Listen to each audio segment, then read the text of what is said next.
ঈদে মিলাদুন্নবী ঘিরে শেরপুরে চলছে বর্ণাঢ্য র্যালি।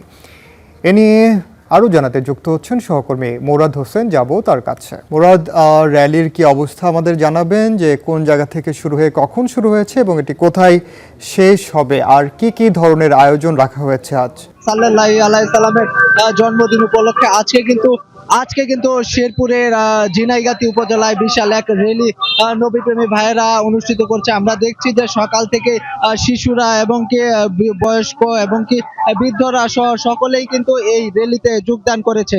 আমরা দেখেছি শেরপুরের যে বিভিন্ন প্রান্ত থেকে লোকজন নবীপ্রেমী ভাইয়েরা তারা কিন্তু মুসল্লি ভাইয়েরা কিন্তু ছুটে এসেছে এই র্যালিতে অংশগ্রহণ করার জন্য।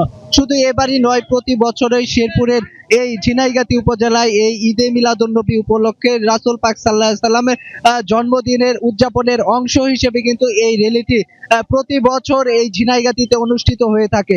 আমরা দেখেছি সকাল ৯টায় নকলা উপজেলায় এবং ত্রিবর্দী উপজেলায় একটি বিশাল র্যালি অনুষ্ঠিত হয়েছে। তারপরেই কিন্তু শেরপুরের ঝিনাইগাতি উপজেলায় বিশাল একটি র্যালির আয়োজন করা হয়েছে। এই র্যালিতে কিন্তু ছোট ছোট শিশুরা এবং কি মাঝবয়সী এবং কি বৃদ্ধরা সকলেই কিন্তু অংশগ্রহণ করেছে।